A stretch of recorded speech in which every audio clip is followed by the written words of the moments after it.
What's going on, y'all? Machiavelli Mills TV. So, let's talk about the brother Michael B. Jordan. So, Michael B. Jordan is red hot right now. I'm hearing that, the Creed 3 movie was great. Hearing a lot of good things about it. Him and Jonathan Majors are killing it right now in Hollywood. And I'm excited to see them black brothers shining, right? But nonetheless, we had a situation. So, Michael B. Jordan was on the red carpet of, I don't know what event it was, and I should have done my research to see what event it was. But he was on the red carpet, and while on the red carpet, L'Oreal of the Morning Hustle radio show, and I used to see her a lot on Angela Yee's Lip Service podcast, L'Oreal attempted to interview Michael B. Jordan, right? And while attempting to interview Michael B. Jordan called her out for making fun of him when he was younger, and calling him corny because they went to high school together. And L'Oreal is the person that introduced. Well, she basically put it on Front Street she put it out there that they went to school together, so on and so forth. And then Michael B. Jordan addressed her, making fun of him and calling him corny back in the day. And L'Oreal tried to deny it. She denied it, saying it got spent out of proportion, so on and so forth. But Mike, nah, I heard what you said. You said it, right?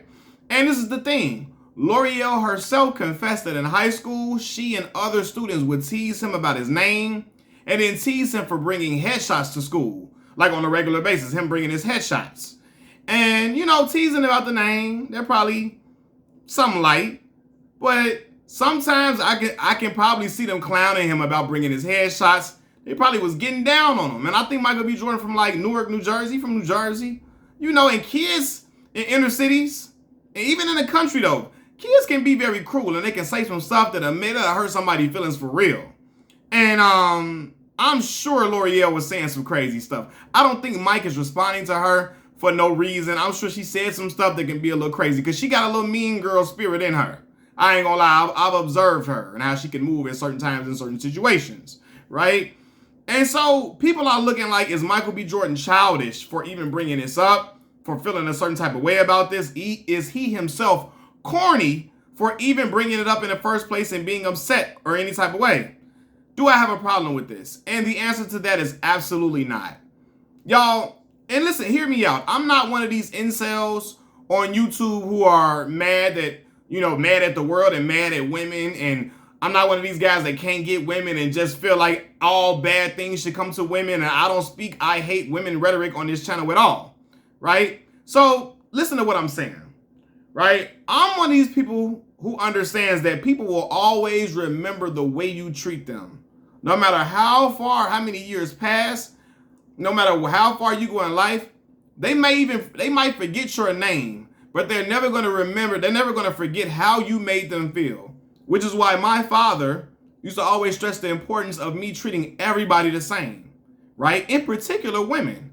Because he knows that a lot of dudes have an affinity to only treat women who they are attracted to nice, right? They only treat the attractive women good. They only be nice and real courteous to the attractive women. And the women that they aren't attracted to, they shun them. They turn a cold shoulder to them. They turn their nose up at them and talk to them like they beneath them, so on and so forth. My father always told me, you treat everybody the same. Whether it's the dude that you feel like is real cool, whether it's the guy that you may feel like is into things that you aren't into, whether it's the girl that you're attracted to or the girl that you wouldn't talk to in a million years. You treat everybody the same way. Whether she's attractive or not, you treat everybody the same way because people are always going to remember how you made them feel. And you never know when you're going to need somebody at any point in life. You never know when somebody's going to be the bridge to get you to some place. And then they remember how you treated them and say, hell no, I'm not doing that, right? And my father didn't just preach me to treat people well to get something out of it,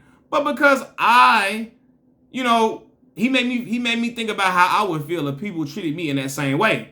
So I don't see this. I'm not mad at Michael B. Jordan, and I don't see this as Michael B. Jordan's beat it chick moment. I don't see this as that type of moment for him because Michael B. Jordan never alluded to wanting L'Oreal at any point.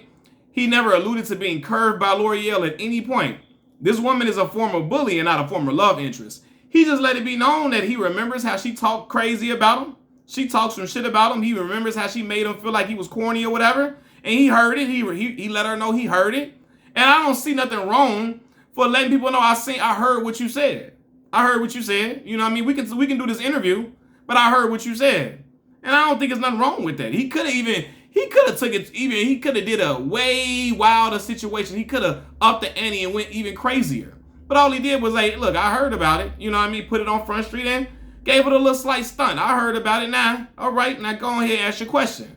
And again, sometimes in life, you need to remind people what they said, especially when they need you for a boost. Because it's ironic, you know, L'Oreal, they were making fun of him about having headshots.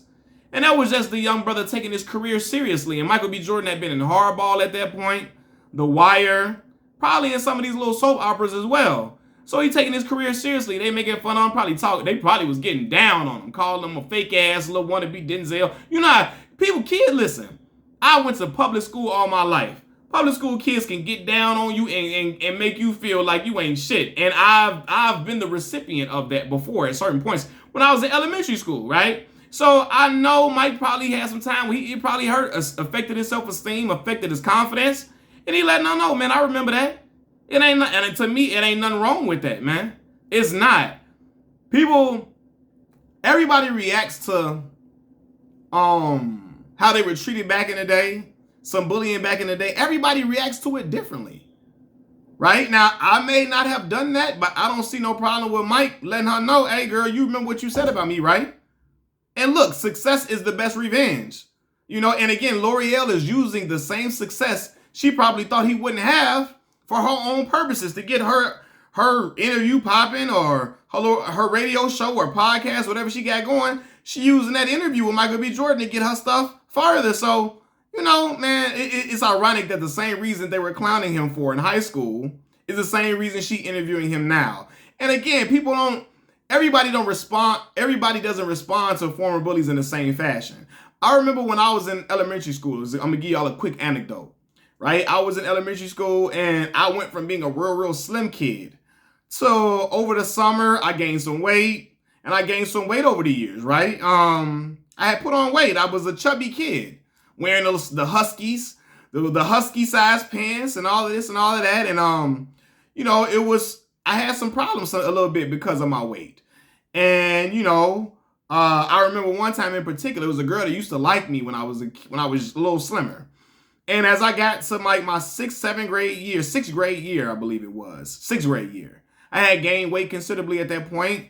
And I had asked the girl for school supply, like a pen or a piece of paper. And she just turns around and just started berating me, saying how, no, I ain't got no paper. And then she started talking about how I used to be cute once upon a time, but I gained a lot of weight over the summers, and how I got titties now, and I had a little breast tissue heavy, and heavy breast tissue, she flicked my titty in front of the class. It was trying to shame me and get down on me. Like, was telling me how I need a bra, all type of crazy stuff. Y'all, and she had said little things before this. I heard her talking to her friends trying to make fun of me because she wanted to fit in with the mean girls in elementary school because it was a crew of mean girls who would talk about folks, right? And she wanted to fit in with that crew, and they didn't all the way accept her. And I guess she wanted to use me as a way to get cool points in front of the other girls, right? So, because I heard her trying to talk about me before, and I let it go. But y'all, when she flicked my titty in front of the class, fam, I lost it. I don't even call girls this name, but that girl was every bitch every stinking bitch in the damn dictionary. I swear to God.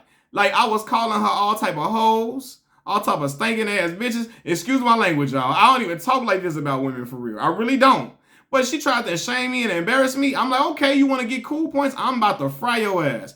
I'm about to make this a living hell for you right now because you tried to come up off me and try to make me the butt of a joke and try to torment me. Oh, we finna get down on you. I was talking about the girl so bad, my teacher got up and said, Malcolm, stop. She pulled me into the hallway. She said, what's wrong? What's wrong? Because she know I don't mess with nobody. I don't talk about nobody. I don't do none of that. I stayed in my own square. I was a good kid, right? And she know I ain't talking to this girl like this for no reason. So I didn't get in trouble.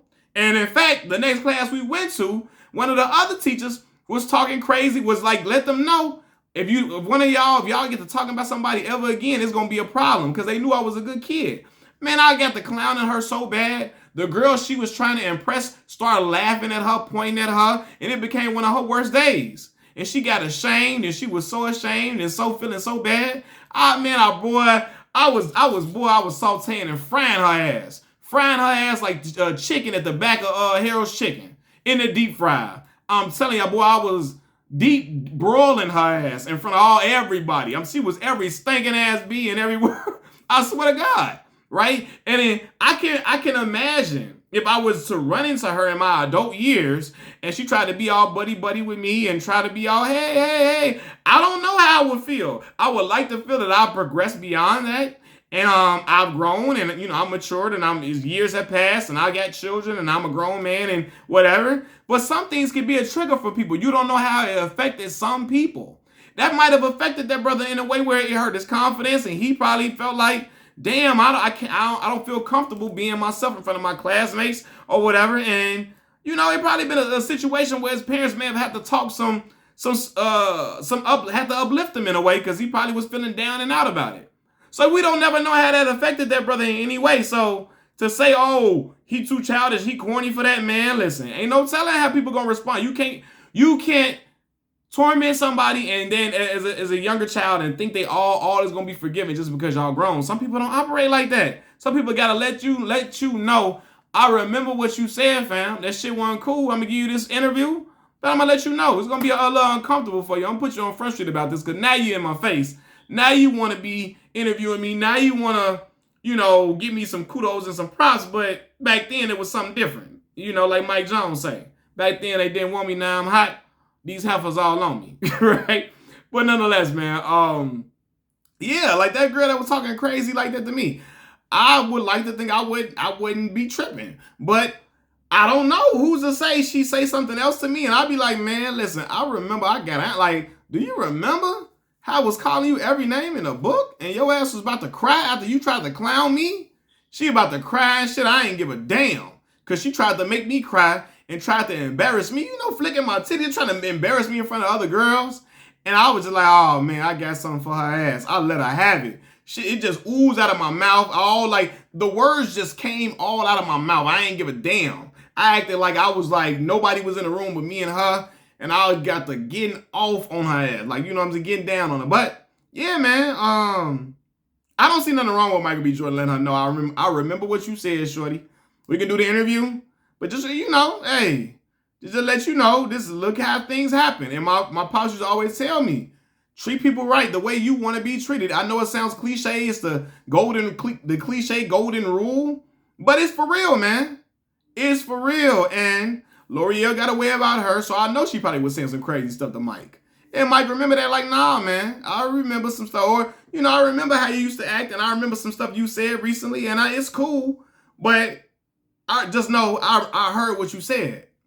You know what I mean? And there's nothing wrong with him calling her out, putting her on Front Street, and giving her that little jab, that little Mayweather get the fuck off me jab a little bit. You can stay right here, and if we can get it, we can mix up. We can mix it up and get it on a little bit, but I'm going to stay your ass a little right there. That little jab right there, respectable. I see your ass right there. Jab to the stomach, jab to the body. Get your ass at bay, but we can still continue to have this dance. And that's what Michael B. Jordan was doing. And I think even Jonathan Majors, he came in on the interview, and I don't know if he heard what was going on, where he just interrupted and tried to, support Mike or whatever. He may not have. He may have just been playing with Mike, and they having a little friendly co-star moment or whatever. But he might have heard where it was going and say, hold on, let me come in and, steer this from going in the wrong direction and give my brother some positive uplift in this situation. But I ain't mad at Michael B. Jordan at all. Call him petty all you want to, but sometimes you can't control people petty. Some people petty they remember your petty and how crazy and mean-spirited you was. They gonna be like, all right, I'm gonna get up, and when I get to a level of being up, I'm a reciprocate that and be a little petty with you and let you know, hey, I know what it is. Keep your ass right there. But we can have this little moment for, a little minute. And that's it, that's all. Machiavelli Mills TV, y'all let me know what y'all think about the whole situation and back and forth in the comment section below. Like the video, subscribe to the channel. I'm out. Peace.